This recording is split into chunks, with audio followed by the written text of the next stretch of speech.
Good afternoon. I'm Paul Amos. I am the lay leader at Aldersgate, and the reason I'm speaking to you now is we just want to kind of give you a little idea on how is the soft launch. We've talked about a soft launch going to happen this Sunday, the 19th of July.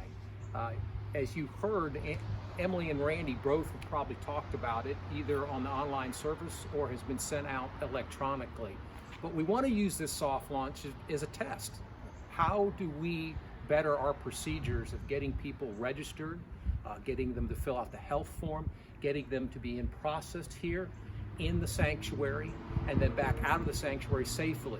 We are looking for, and I think Randy mentioned it, to reopen the church for small in-person services later in the month of August. So we wanted to use the intervening Sundays as a way to test out our procedures. How do our volunteers operate? How's it going to happen in the sanctuary? Randy and Emily have been primarily preaching to nobody in the sanctuary.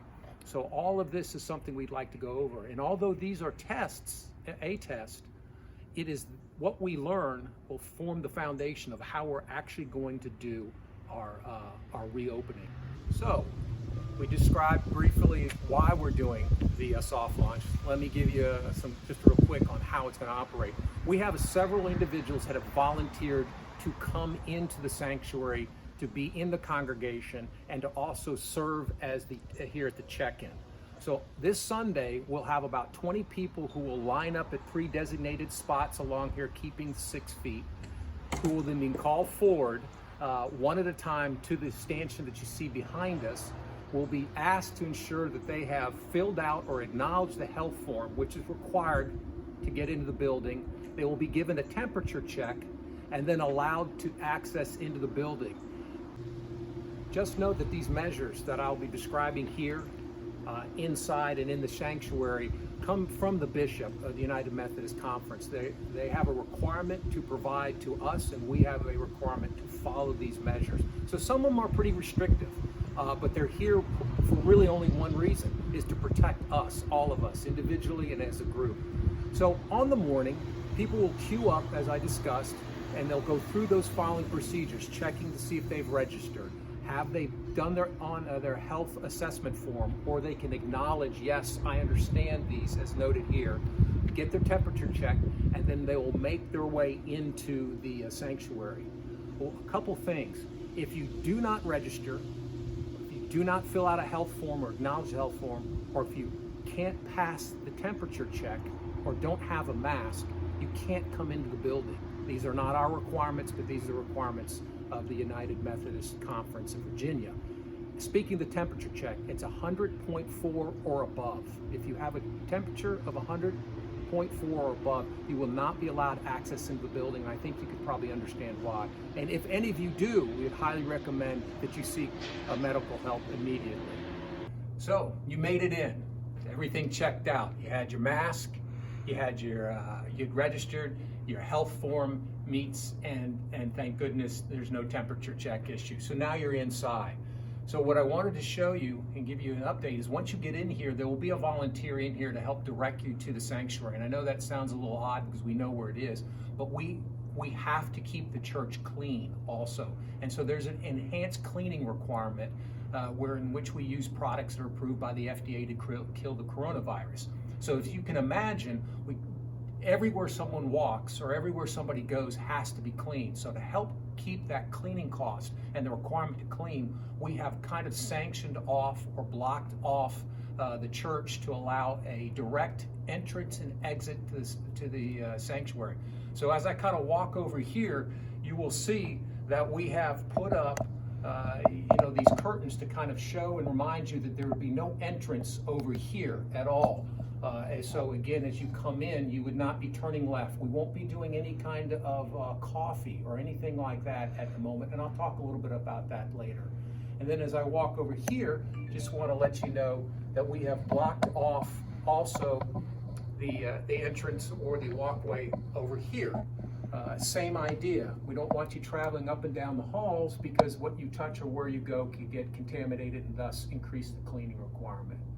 So last thing I want to just kind of mention or just show to you is that we have this stanchion right here, and you will see when we come in, there will be tape along the ground to show people entering and tape to show to exit. The idea is we want to try to keep separation from not only when we're queuing up, not only when we're in the sanctuary, but we also want to have that separation, that social distance separation as we're coming in and out of the service. So right now, we'll go ahead and we're going to go into the sanctuary, and I'll talk to you a little more. Okay, so now we're in the sanctuary. And one of the requirements we have is to maintain social distancing also within the sanctuary. That is 6 feet from each individual to the left, to the right, to the front, and to the rear. And so what you can see right down here is a blue taped X. X marks the spot. So when the soft launch happens and when the volunteers come in, this is where they'll be sitting. This is where we all will be sitting during the relaunch starting in August. And I'll talk a little more about those dates in a second. So people would come in, they would take a seat on the X, and this would then provide that social distancing we'd look for. We also, remember, have to have social distancing in the front and to the rear.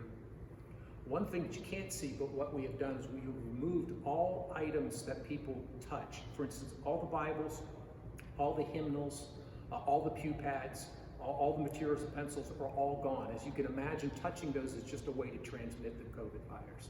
So what we will have in place is and you've seen it online, is that all of the liturgy will be done through the screens. And we'll take a second, I'll show you the new monitors. But part of that is being run here by our new sound booth. So some of you may have heard Randy talking about it, but this is our new AV booth. If you can imagine, to deliver the type of online service that we have, which is wonderful, we needed to upgrade some of our electronics, some of our equipment, some of our electrical work, and some of our software. And so this booth now has the ability to deliver that quality online service. So I mentioned the dates, so just something to think about. Right now, we are doing the soft launch period, and we'll do that through July and then into August. And somewhere around the 23rd of August, our plan is then to have our stage 1, Aldersgate stage 1 of the relaunch. It will still be limited. We'll still have a requirement to register online. You will still have to fill out a health form. You will still get a temperature check. And then you'll come in, and as we're showing here the soft launch, it'll be very similar. We will not have any Bibles or anything of that, and the entire service will be done through the screens or the monitors for purposes of the liturgy. Families can sit together. They can, in other words, snug up next to each other and don't need to abide by the social distancing. But anybody that's not part of that family will be. If you have children who are allowed, and we hope are here, we would suggest you put yourself somewhere to the outside, because if your child can't wear the mask or refuses, then you'll have to leave, because a requirement to be in the sanctuary, requirement to be in this building, is a mask at all time. So just keep that in mind. All are welcome. So we'll go ahead, and I want to take a time and I'll kind of show you these monitors. Okay, so we're almost done. Thank you for hanging in there. As I mentioned earlier, we don't have any Bibles. There are no hymnals. There's no pew pad. There's nothing. So the liturgy will be broadcast, as you can see, on these monitors, which is one here to the left, and then there's one also over here to the right. So this will allow each individual to follow along in the service.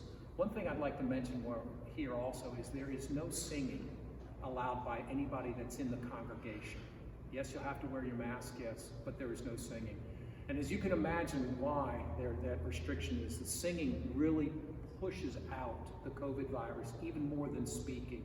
And we have seen, unfortunately, some of those stories where choruses have meant to sing and then a large number become sick. We won't be passing the peace. We'll be doing it through sign language, and Emily will show us again, but no passing the peace. And then lastly, we won't be passing the offering plate. What we'll have is a static offering plate that will sit out there in the north X, and you can either put in your offering on the way in or an offering on the way out. During the soft launch, initially, we will not be doing any communion either. However, we will eventually transition to a singlet type of communion. It looks like a little creamer cup with a wafer stacked on top of it. But there are some requirements. and restrictions. We cannot give communion or do the communion rite while we are live streaming. So when we get to the point to do communion here in the sanctuary, that will happen after live streaming is finished.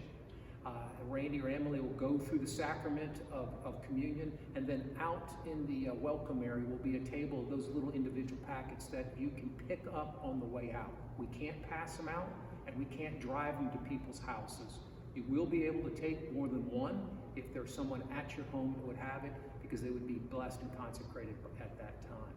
So again, just wanted to say, we hope to see everyone soon.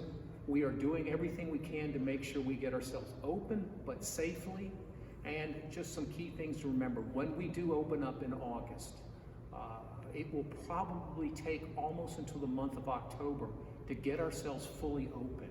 We will roll out, or we will reverse these restrictions every couple of weeks, starting in the end of August, all the way to the beginning of October, while we watch the public health officials, while we listen to Bishop Lewis, who may, or the governor, move us back. So these are just tentative dates, but again, we're looking to reopen in-person services at the end of August, and then ever so carefully, every couple of weeks, roll back these restrictions. But currently the requirement still is you have to have a mask at all times, you have to register, you have to have a health form filled out, you have to have a temperature check. And if you can't pass those, you cannot come into it. I hate ending on that. So I will say we are so happy and so excited. We're finally getting a chance to open up, to test out these procedures. So when we come back together starting in August, although limited on how much we can have in here, everyone will be safe. God bless you. Thank you.